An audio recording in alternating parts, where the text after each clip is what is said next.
사랑하는 수정동교회 성도 여러분, 안녕하십니까? 김병철 목사입니다. 1월 26일 화요일에 드리는 매일 묵상을 시작하겠습니다. 오늘 부르실 찬송가는 487장 어두움 후에 빛이 오며입니다. 찬송은 영상을 잠시 멈추시고 형편에 따라 개인적으로 부르시기 바랍니다. 하나님의 말씀은 창세기 9장 13절에서 16절까지 말씀입니다. 구약성경 11쪽에 있습니다. 이제 제가 하나님의 말씀을 강독하겠습니다. 이것은 하나님의 말씀입니다. 하나님의 말씀에 경청하시기 바랍니다. 내가 내 무지개를 구름 속에 두었나니 이것이 나와 세상 사이의 언약의 증거니라. 내가 구름으로 땅을 덮을 때에 무지개가 구름 속에 나타나면 내가 나와 너희와 및 육체를 가진 모든 생물 사이에 내 언약을 기억하리니 다시는 물이 모든 육체를 멸하는 홍수가 되지 아니할지라. 무지개가 구름 사이에 있으리니 내가 보고 나 하나님과 모든 육체를 가진 땅의 모든 생물 사이에 영원한 언약을 기억하리라. 아멘. 영원한 언약을 기억하리라 라는 제목으로 묵상 말씀을 나누도록 하겠습니다. 숲속 토끼는 늘 불안하여 행복하지 않았습니다. 어째서 힘센 놈들은 힘없는 것들을 잡아먹는가? 왜 약한 것들은 늘 쫓기고 당해야만 하는가? 그렇게 토끼는 세상을 한탄하다가 문득 자기 자신을 보았습니다. 그런데 자기가 하루 종일 뜯어먹는 그 풀들 또한 살아있는 생명이라는 생각이 들었습니다. 결국 약한 것들을 잡아먹는 맹수처럼 자신도 말 못하는 약한 것들을 뜯어먹고 사는 것이 아닌가 하는 생각이 들었습니다. 그 후로 토끼는 2번 다시 풀을 입에 대지 않았답니다. 그렇게 지치고 힘들어 쓰러져 있는 토끼에게 하나님께서 나타나셨습니다. 토끼는 하나님께 항의하듯 말했습니다. 왜 세상에서 강한 것들이 약한 것들을 괴롭히고 잡아먹게 내버려 두십니까? 힘없는 것들은 어떻게 살라는 것입니까? 그러자 하나님께서는 아무 말씀도 없이 눈물을 흘리기 시작하셨습니다. 동화 작가인 권정생 선생님의 하나님의 눈물이라는 동화에 나오는 내용입니다. 하나님의 눈물, 그것은 어떤 의미일까요? 폭력이 지배하는 세상에 대한 슬픔일까요? 하나님의 슬픈 눈물이 비가 되어 땅에 내려서 할 일 없이 짓밟히고 뜯어먹히는 풀들의 먹이가 되는 것일까요?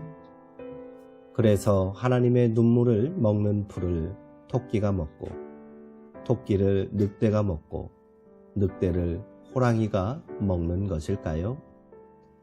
결국 모든 생명은 그렇게 하나님의 눈물에 잇대어 있는 것입니다.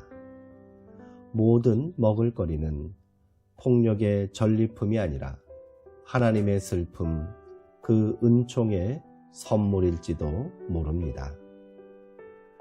노아의 홍수가 끝난 뒤 하나님께서는 채소와 나달과 과실뿐 아니라 가축과 들의 들짐승도 먹을거리로서 허락하셨습니다. 그런데 그렇게 살과 피가 있는 것들을 먹을거리로 주시면서 다만 그 피는 먹지 말라고 명령하셨습니다. 피는 무엇입니까? 생명입니다. 비록 먹을거리라 할지라도 그 생명만은 함부로 다루지 말라는 의미입니다. 더구나 하나님은 모든 살아있는 것, 하늘의 새와 집짐승과 모든 들짐승과도 언약을 맺으셨습니다. 하나님께서는 사람에게만 언약을 주신 게 아닙니다. 인간과 함께 더불어 있는 모든 살아있는 것에게도 언약을 주셨습니다. 하나님의 언약, 하나님의 은총은 인간이 독점할 수 있는 것이 아닙니다. 무지개는 무엇일까요? 비가 그치는 것입니다. 비는 또 무엇이겠습니까? 그것은 은총입니다. 모든 생명의 근원이지요. 그런데 비가 넘치면 어떻게 됩니까? 홍수가 됩니다. 재앙이 몰려옵니다. 은총의 과잉은 재앙이 되는 것입니다. 무지개는 은총이 심판으로 넘어가는 경계선에 있다 하겠습니다. 무지개는 하나님께서 인간과 그리고 땅 위에 사는 모든 생명과 맺은 언약을 기억하게 하는 증표입니다. 무지개가 구름 사이에서 나타나면 비는 그쳐야 합니다. 그리고 우리 또한 멈추어야 합니다. 어떤 이들은 하나님께서 세상을 창조하시고 그 후로는 세상에 관심을 두지 않으신다고 말합니다.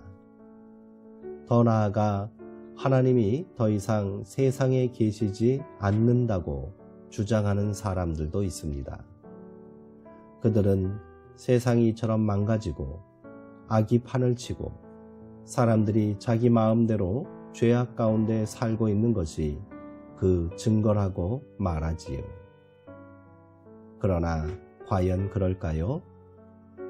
창조 이후 하나님께서 세상을 다스리지 않으시고 이 땅을 버리셨다면 홍수 사건이 일어날 이유가 없습니다.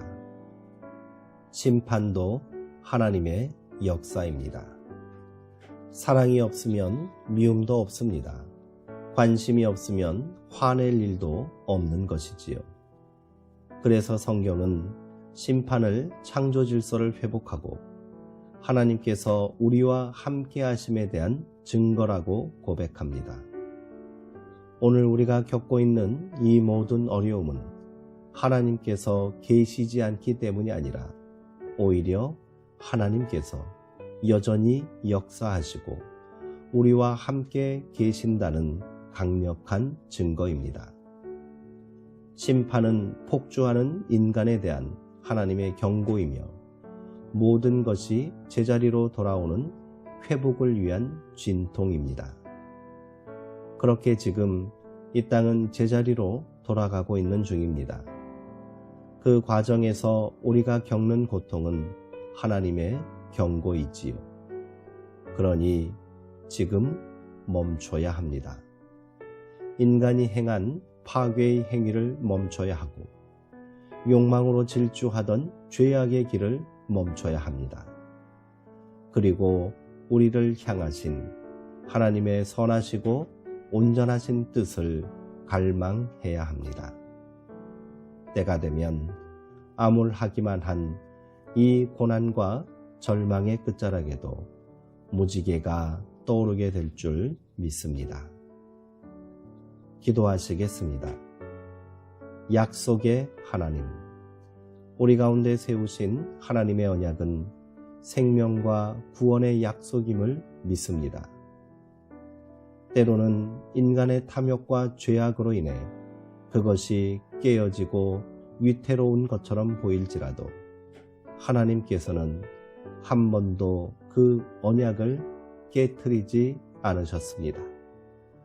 동일한 사랑과 은총으로 우리를 다스리시고 우리와 함께 하시는 줄 믿습니다.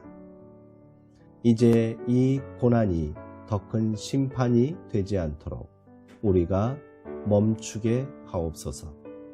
탐욕을 멈추고 죄악을 멈추고 파괴를 멈추게 하옵소서. 그리고 다시 우리의 무너진 삶의 자리에도 언약의 무지개가 다시 떠오르게 하옵소서. 예수님의 이름으로 기도하옵나이다. 아멘. 이상으로 오늘 묵상을 마치겠습니다. 사랑하고 사모하는 성도님들, 오늘도 평안하시고요. 주 안에서 강건하시기 바랍니다.